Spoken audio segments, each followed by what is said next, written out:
What's up, everybody? This is episode 8 of the Happy Accidents podcast. I'm Thunderthief, and today we're talking about Vertigo. I took a chance on something crazy, falling down, then finally soaring. That's what it's all about. The ups and downs and life demanding. It's never what I imagined. It's more than I ever dreamed. So it's been a couple weeks since I've gotten behind the microphone to do a podcast. That last one kind of took a lot out of me, and with the COVID shit, there's always stuff to do, so I never promised any sort of consistency with this anyway, so I like doing things on my own time, and I like a lot of artists that do the same thing. I think it's a fun process. So this whole song is a love letter to performing and songwriting and being an artist. Like, I have spent the last 20 years seeing how I fit as an artist, and as a bass player, there's like so many different ways that can be, but I feel so strongly that I am who I am now as a result of all those things, and I love every single experience that I've had, and it's all built up to this, and I'm so proud of it, and so happy that I get to get that feeling still every time I step on stage that first time. Like, I'm so excited and nervous and just confident and in my zone. It's just such a blast. And I'm really happy to have gotten to write this song with a collection of dudes who I heavily respect, and they've all in their own lane and way done similar things. And this whole track started with me going out to San Francisco and visiting my brother. He has a spot up north of the city, and I stayed there for a couple days just kind of doing nothing but writing. And I brought my Ableton Push and just started every day sketching out an idea and just getting something out. And then I'd try something new at lunch, and I'd try something new around dinner, and just try to write as many just new loops and ideas as possible. And one of the mornings, I was just sitting there sort of hanging out, and I had my Push on my bed, and I was just playing this stupid little piano part and trying to figure something out. And that's the first little melody that fades in at the beginning of the song.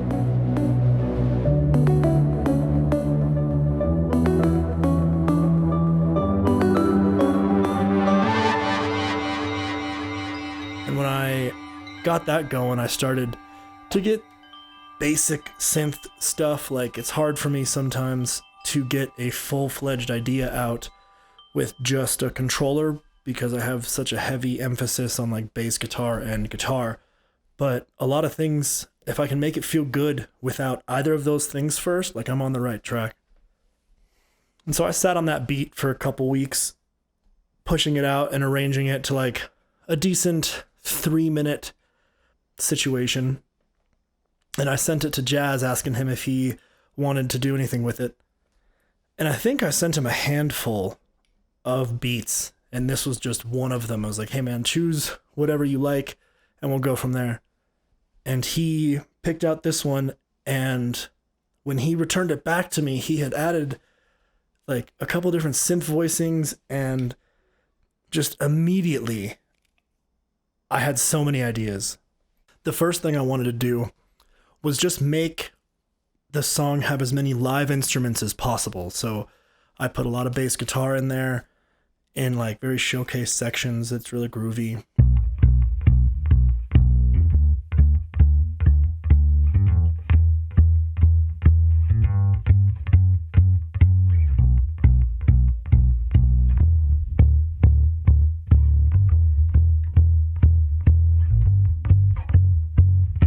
I have a lot of guitar in there, and there's 3 different guitarists that are on this track. I'm one of them. One of my best friends for the last 20 plus years, his name's David. He plays on it, and then also my friend Jeff, who is on several tracks on the album.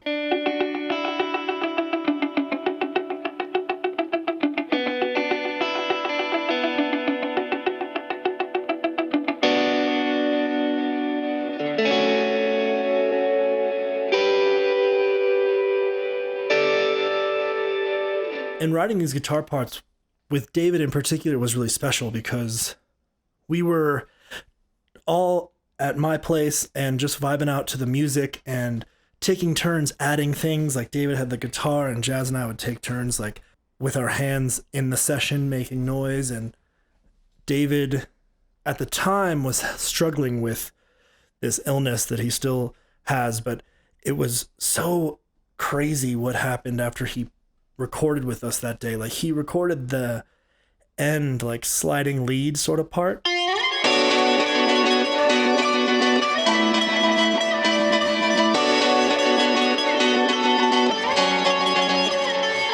and for like 2 months that was the last time he played guitar.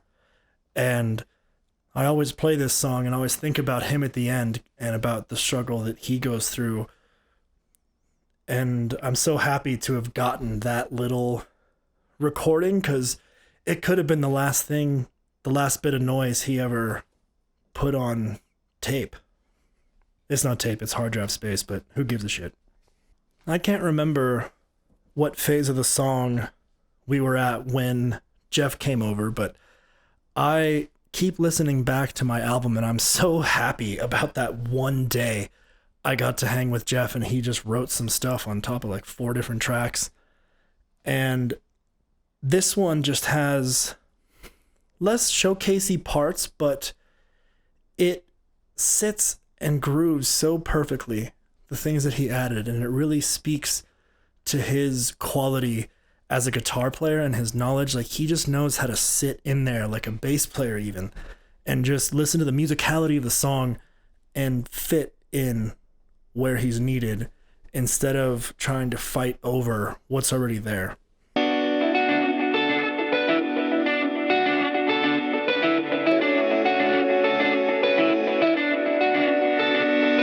When the song was coming together in its final sort of instrumental form, I had been writing like lines, just simple thoughts, things that I thought stood out to me as I was listening. I listen to a lot of hip hop and I'm so fascinated by the relationship between the producer and the rapper because it's like 2 totally different worlds, but together those guys make such crazy cool stuff.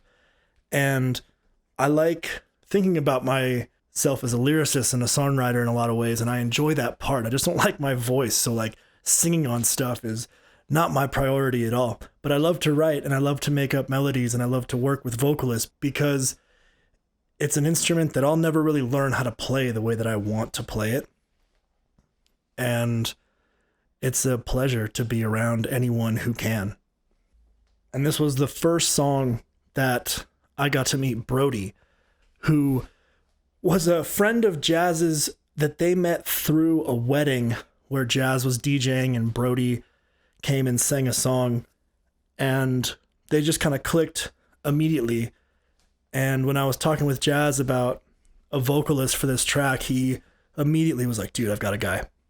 And the first time I met Brody, he came over to my house and I showed him the song and I showed him the lyrics that I had written, and this dude was just so open.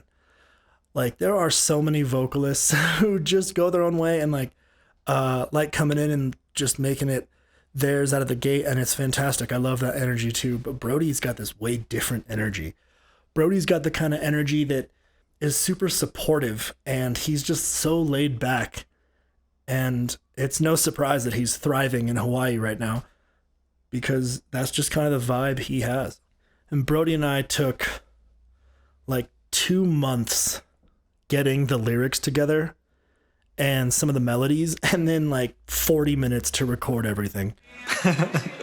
That dude is one of the most consistent singers I've ever heard.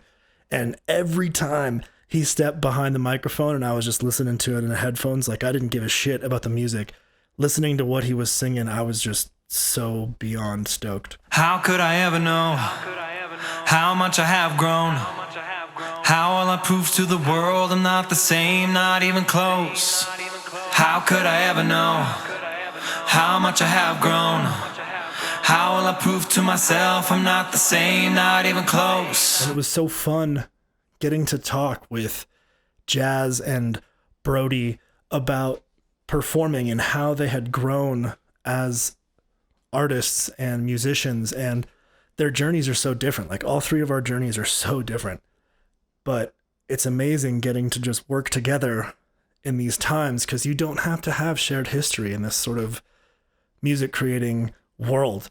Like, the band is cool, but I want to make music with infinite bands, with infinite combinations of people, and the differences in our history are what make it so cool. Like, the final product of what two people on opposite sides of the world or on opposite sides of life can make is so crazy. And we really just got to know and like each other as we kept recording and writing other songs and performing. Like, I had a bunch of shows and we just got to play this song over and over, and it was always just such a blast to do it. And this was the first song that just ignited us on the path of starting our own little side project called Ninja Dust, and just getting to write together sort of as a trio of people. And when we first came up with the idea, it was a lot easier because Brody was in Colorado. But when he moved, we still like kept making, and we have so many songs like kind of just in the works that will get finished, and it'll be amazing because he's going to record all of these vocals with songs that we wrote together in Hawaii. Nowhere near us. We're hoping to get there, but you know, that might be not until next year, and he might want to record before then.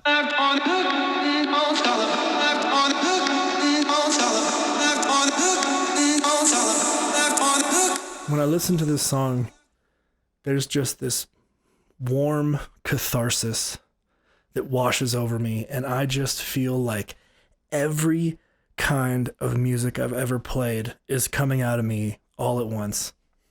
And I love that feeling. I hope you guys enjoy it. This is Vertigo.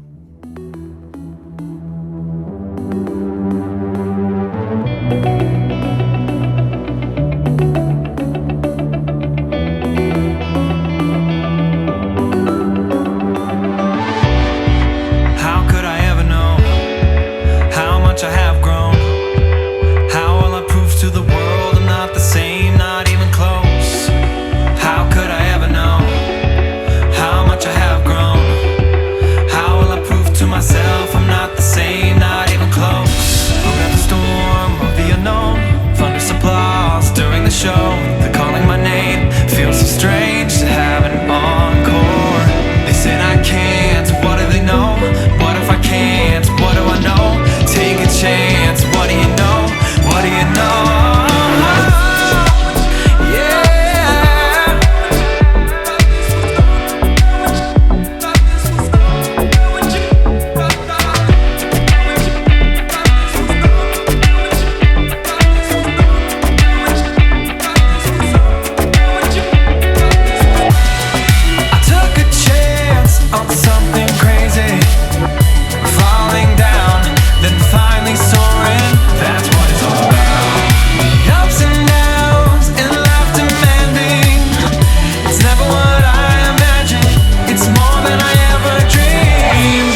It's more than I ever dreamed.